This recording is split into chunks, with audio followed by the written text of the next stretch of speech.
Hi guys, as you can see, hand's still a little bit fucked, so writing up reports from our recent Brno tournament seemed unwise, trying to reduce activity there as much as I can, and so I'll throw out what I very much hope will be a quick thoughts and summary on that one so that I can upload it and be done with it. Not in a negative way, just I like to put out these little post-tournament bits and pieces. I think they add something.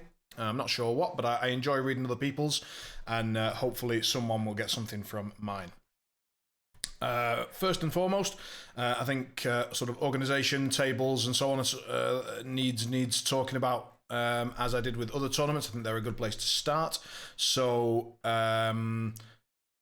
seemed like a reasonable start time, possibly half an hour too soon, in terms of respecting the fact that people needed to travel from Prague, Bratislava, and we're hoping to attract people from Vienna more often and so on and so forth. I know they couldn't make it this time, but they made it last time, and I think a 9:30 start is very comfortable when you live in the city, but if you've got to do a 2.5 hour drive first, feels a bit rough. However, I realise there are time constraints on both ends, and people do want to get home at the end of the night and so on and so forth, and maybe you want to build in a bit of time for socialising or whatever. So I can see both ways, but that's I wasn't sort of coming into this planning to say that, but it was the first thing that came to my head when I thought about organisational stuff. Tables were great. We had a lot of space to play. It was very, very comfortable. You could have your models and tokens and everything. Still have loads of space for the cards. And with the slightly fewer tables that we had this time, and the fact that we'd booked out the whole part of the venue rather than only part of it, which I think is what we'd done last time. It was really, really good. So in terms of space available, perfect. Terrain on the tables, tiny bit sparse, I would say, which is how I personally like it, because that's how I sort of play. But if you look at almost any other tournament that I've been to recently, they all have a hell of a lot more terrain. So I think having our local meta have this sort of quite light terrain per table approach is sort of bad practice, even though I enjoy the games. So again, I'm not, that's a very light criticism. It's more of a constructive bit of feedback rather than anything else. As I said, I enjoyed it, but I can see arguments both ways. And I'm sure that some of that comes down to, you want to come in the morning, set the tables up and so on and so forth, and you've got to do 10, 5, 6, 7, 8, 9, 10, however many tables you're going to do for a tournament. And the more terrain, the more time it takes. So I get it, especially if it's a one-man show. In terms of terrain, I wasn't there for that, so I don't know if that was the case. But just a thought. Take it or leave it. Round timings and so on. Well, as usual, I was the slowest player, and almost always the round timing was whenever Simon finishes his fucking game. In terms of sort of the timing method, I thought that was interesting and probably worth spending a minute on. How did I feel about it? Well, I felt great about it, really.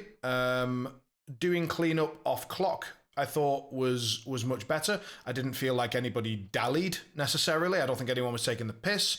I think people were allowed to take a piss and not sort of have to run and say, oh yeah, put it on my time. I've never really enjoyed that. I don't think anyone should have to, take care of basic human needs on clock if they don't have to, sort of thing. So I felt like that was good. But then again, I was the one holding up the whole thing, so maybe not. Who knows?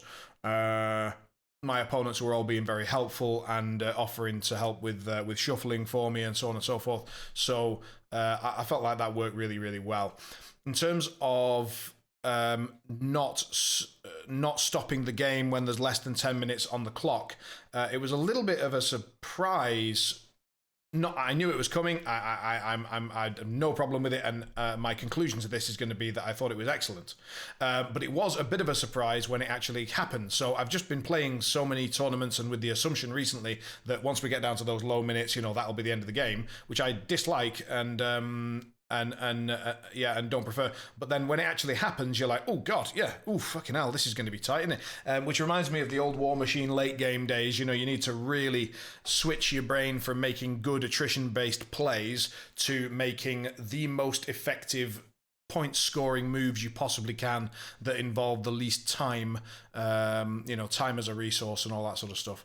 I can see absolutely why some people really don't like that, and why both arguments exist. But I felt like as we'll come on to in a minute, my first game was lost on clock more than anything else. That was the resource that I managed the worst, and it felt right. My opponent had about three or 4 minutes more than me at the very end, and was able to spend those scoring points and winning the game, and it just felt right. I lost. You know, I lost. I ran out of time. I wasn't able to complete my objectives within the time given, and I lost. Yeah, it really seemed good.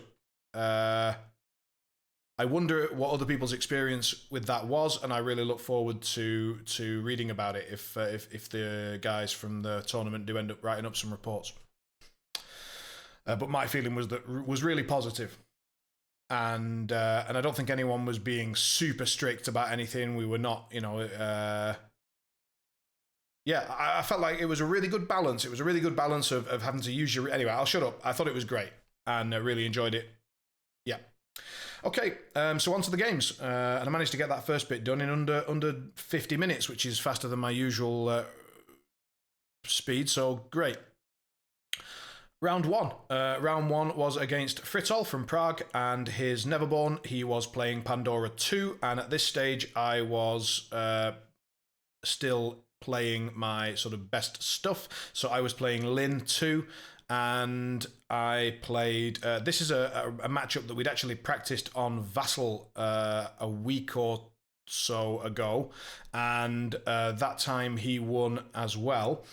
In terms of we both took sort of bubble crews and met in the middle, and his bubble crew pinged mine to death, and my usual sort of being able to spread damage and then heal it up doesn't really work if he's spreading the damage anyway, and can do so much of it that can really punish me for bubbling, and I couldn't sort of punish him back, and I didn't know his crew, and I didn't know Pandora herself very well, so I tried to kill her, and that was a huge mistake. You know, she should have just been ignored, and all the smaller stuff picked apart. So but on his side, he was playing an emissary, marker, hazardous kind of crew, and I was able to use Raijin and Maddening Drums a lot to mess with that. This is in the practice Vassal game, and so we both came in with sort of fresh knowledge and slightly different approaches. So I was ignoring Pandora and spreading out a little bit more. He changed from this marker-based crew to a slightly more aggressive crew, I would say.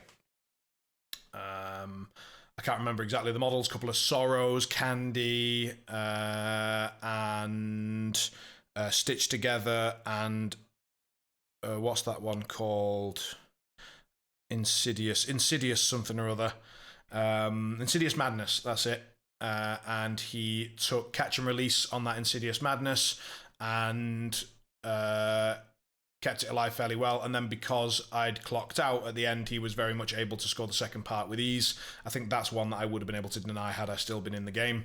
I was able to deny Covert reasonably well in the early game. I had very standard Map, Thangyong, Raijin, Paper Tiger, and I had a Terracotta Warrior, which is slightly unusual in that list, though in Thunder's very common.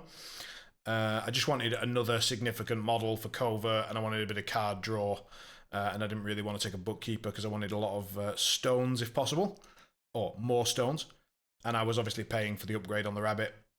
So yeah, we met in the middle. The terrain very much had like this bowl in the middle of just no terrain, And so we both had Leave Your Mark and we both met there and just brawled it out.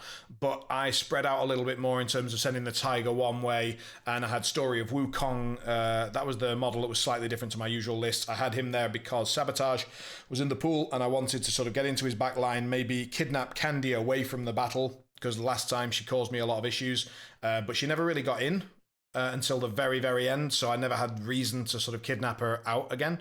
But that was the idea. Wukong was there to sort of get Candy out of my face and then bugger off into the back lines and go and score Sabotage. Sadly, I ran out of time to score both points, but he did manage to score one. So I feel like that game was very, very close. We both played our game plans. We both played them fairly well, but I mismanaged my time, so I only managed to score 4 points. I think I would have been able to score second Sabotage and maybe one more Covert if we'd played, and I think I'd have been able to deny his catch and release. So I think we would have ended up at sort of 5-5, maybe 6-5. Either way, I'm really not sure. But in the end, I think we ended up 6-4. I'm doing this from memory, no notes or prep or anything, so apologies if I've got the details wrong. But a well-deserved win for Frithol and an excellent matchup, and I thought Pandora, a really strong crew and really interesting, so if you've not seen her, definitely try and get a game in with him, either in person or on Vassal. Round number 2 went up against Zothar, so he is sort of slightly more known for his Marcus, at least from that's what I'm aware of. But this time he declared Mei Feng. I'd already lost, so I wanted to get some reps in with McCabe. Following some discussion on MWS Discord, I'd sort of realised that I'd been straying a little bit too far away from his keyword in my list building, and I wanted to go back to his keyword a bit more and take advantage of the Corpse Curator to be able to put out 3 upgrades a turn instead of 2, and so to have sort of max upgrades at the end of turn 2 and then push with that. And it really did work. It takes a hell of a lot of order activation decisions, and you really have to position very well, and I think sometimes the skill will definitely be to know when it is better to simply sacrifice the card draw or the positioning or the upgrade in favor of a better order activation or a better move.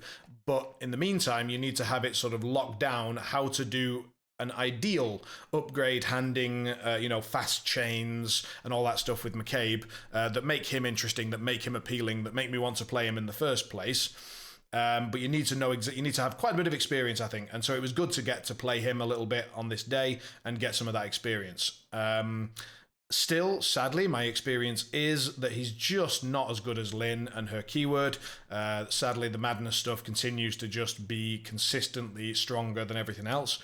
I don't mind playing Madness versus Madness or Madness versus other strong stuff, and you'll note that the winner of the tournament, Kaffer, was playing Harrison. Yes, of course, he's playing Arcanist, but he wasn't playing Damien at all. He was playing sort of his preferred stuff, which I think was largely Marcus, but with some Madness models that just really, cranked it up to 11. So, yeah, you really can see that whenever you play something non-Madness versus something that has it, you sort of think, Christ, I'm outmatched here. But we played Marcus McCabe 2 into Mei Feng 2. Now, that was a very good matchup for me, sort of accidentally, because obviously I can make good use of and easily destroy his scrap and use it for upgrades or use it to make him pass willpower duels. So, yeah, I ended up with a good matchup, and he was using a reasonable amount of armor, obviously armor shielded and so on, and my time-worn blade upgrade from McCabe, plus a Joragumo and McCabe himself, really could sort of rip through those models like butter. Therefore, the matchup turned into a bit of a ring around the rosy, which for non-native speakers means sort of going in circles around each other and chasing each other's tail. And so that's what happened. He started to move around one way, I chased him around the other. There was a large blocking piece of terrain in the middle that we were circling, and the main piece on his side was his Coryphy Duet. He'd taken her out of keyword, so he'd spent something like 12 or 13 soul stones on her, and so I was respecting her damage output. I was respecting her ability to get into my face and hurt me, and her ability to sort of get around my extended reach defenses a little bit. However, I knew that I did have defense 6 on most of my pieces, and with McCabe's Cursed Objects upgrade on the front of his card, not the strategy, but his front of card ability, I largely had defense 7. So I could kind of defend myself reasonably well. I had a reasonable amount of card draw because I had a fair amount of keyword models, and my Rough Rider was able to do ride with me stuff to take other models and push the carve markers successfully. So basically my Corpse Curator and my Rough Rider in the late game just went and scored carve and breakthrough, and all of my other models either ran back to my deployment to try and stop his breakthrough or chased him around this fucking blocking piece to kill him. I had taken Assassinate, which was not the best. I think I almost always regret taking Assassinate, unless you've got a very, very specific kidnap crew. It's a mistake. But it's one that I keep making, so I need to just kick myself in the dick next time I try to reach for Assassinate. I'm going to try and very, very hard not to, and unless I am playing like a Raijin, Wukong, Assassinate, Kidnap kind of list, then fair enough. Okay, so that was a great game. In the end, I took it. Zothar lost track of what turn we were on, and he thought we were finishing up the game. He was sort of preparing himself for the end game reveal turn, but actually we were going into turn 5, at which point I was able to score one more strategy, one more breakthrough, and deny his load them up second point because he ran out of time. So we were right. We were both right at the end of our clocks. I think we had less than a minute each. But unfortunately, he'd lost track of what turn it was, and I think that cost him big. I think that's another one where it could have been a draw, but I felt like I had a good position because McCabe and Jorogumo killed so much early on. It helped me a lot, and I was able to interrupt his carve pushing by Desper kind of leaping into the middle and pushing the markers back, and that really, I'd already killed a lot of his small models, so he didn't have enough models to fix that to then sort of carry on pushing, so I kind of just cut his strategy dead, and I think that was the sort of game-winning move that game. But as always, a complete gentleman of an opponent. We had a lot of fun, and we realised on turn 3 that he'd left some cards accidentally from his deck. I guess they'd been removed from play or whatever in a previous round in his box, and one of them was the Black Joker. So he'd managed to scam me good and hard and had no Black Joker for like two turns or something, but it really had no impact on the game as far as I can tell. It was hilarious, and I really enjoyed it, and we had a great time. So once again, thanks to him for such a great game. Round 3. So now we're 1 for 1, and we meet Falco, also from the Prague meta. And he was playing Arcanists as well. I was slightly concerned about Damien, and I know that I should really play Lin 2 into Damien, but again, I'd sort of promised myself I was going to get some McCabe reps, so I did. It really wasn't a crew that was designed for Cursed Objects at all. It was not good for it, and he declared Colette, in fact, so it looked like he was not on the Damien train, and so far from it. And sadly, I've never played against Colette, had no idea what she did. Obviously, he was kind enough to explain roughly, control crew, going to hand out some distracted here and there, can teleport things, can switch models around, and has the duet sort of in keyword, and so, okay, I see. But I just decided, right, play the same McCabe list, just try and get some reps, try and get some experience. The experience was McCabe is not very good against Colette at all. The cards were not helping me out either, and my Jorogumo was unable to trade, didn't kill his target, probably should have, but didn't, and then was killed sort of slightly easier than expected. I was hoping to make him work for it a little bit, but that wasn't the case. He just flat died, and then Colette made very easy work of my remaining damage, so I don't have a ton of damage in that crew. It's the Jorogumo's an absolute killer, McCabe is as well, but Joro died, and McCabe was simply spammed with distracted, and I had no condition removal. I made a lot of mistakes that we talked about afterwards. It was very nice to have a sort of vassal-like chat. For those who don't know what I'm talking about, it's quite common after a game there to spend a good 20 minutes talking about the matchup, talking about what would you change about the list, and so on and so forth. I think it happens a little bit less in real-time games, outside of Vassal, but it's quite common there, and I really enjoy it. and he had the same experience. But yeah, so we played it out until he was so far ahead that it made no more sense, and then we spent the rest of the time sort of just chatting about the matchup, him teaching me some stuff about Colette, sort of explaining some of the order activation or targeting choices that I'd made mistakes on, because I know I'm a decent player, and I know that the McCabe crew, yeah, it's not Lynn, it's not madness level of good, but it's a good list, and I was getting absolutely destroyed. So therefore there have to be mistakes. You just know there have to have been mistakes on your side, and so it's a case of identifying them. And I wasn't respecting his birds enough. I was sort of letting them do their thing, and that allowed a lot of his positioning tricks. And the main mistakes were probably in the list building stage, which is down to a lack of experience, but not taking the masked agent upgrade to deny his resistance trigger, not taking condition removal, which I didn't realize but would have been incredibly useful. And in the end, what would have been amazing was Lynn. A lot of his stuff relied on triggers. Lynn has amazing condition removal, and Lynn's crew in general would have just been much better suited to dealing with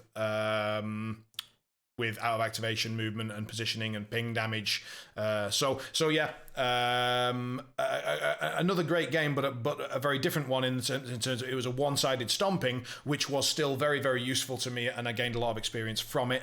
And for those who haven't had the pleasure of playing with Falco, he is a really great sort of teacher as well as opponent. So if you get the chance, definitely play with him over in Prague. They host events about once a month, and I know that both he and Fritzl do try to attend those.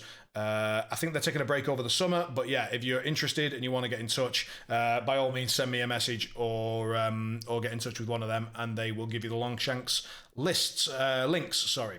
Okay, so I've managed to keep that under about 22 minutes, not bad.